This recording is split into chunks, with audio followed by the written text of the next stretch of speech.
So ayun, ito na, pagbaba ko ng SM North, chinek ko lang yung pera ko kung magkakasya ba talaga. Kasi ngayon pa lang pinaplano ko ng mag 1, 2, 3 o di kaya tumakbo.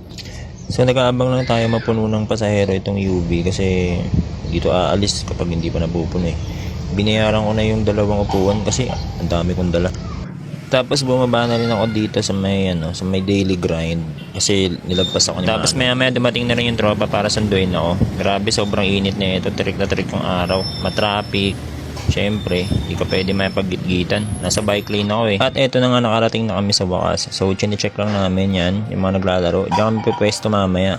Kahit na sobrang Tapos nakipaglaro muna ako sa mga dogs dito kasi nagkaroon ng problema. Wala pala dito yung sampayan namin.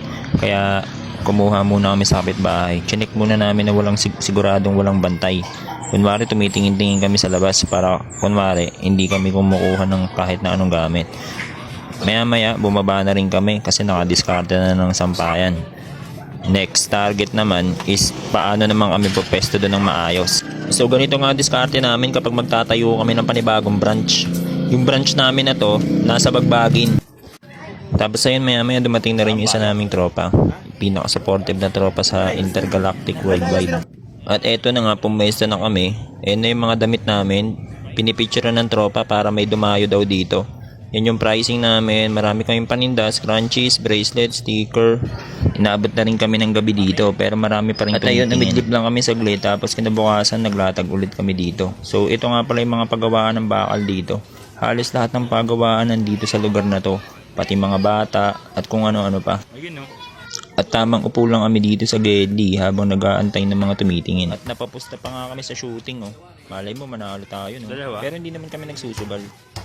So ayan, ganyan yung itsura ng branch namin. Katabi ng kolong-kolong, katabi ng tindahan ng yelo. Tsaka yan oh. Ganyan lang itsura niyan dito. Nilagyan na lang din namin ng plastic yung damit namin kasi iniihian ng aso. Tapos tamang nood lang kami dito ng mga naglalarong mga bata. So ganito lang kami dito maghapon. Mag-aantay lang kami ng medyo tagulang talaga tong pwesto namin oh. Tapos ito lagi ng pusa na to, lagi kaming ginugulat. Tapos naipagtitigan siya.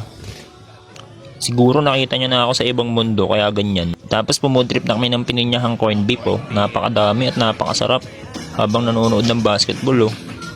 Sheesh! Solid. Tapos maya dumating na naman to si Yuki. Nakatakas na naman siya. At alam kong nabitin kayo pero sinadya ko talaga yon. Tapos para humaba lang talaga tong video. Like and share na lang kung trip mo.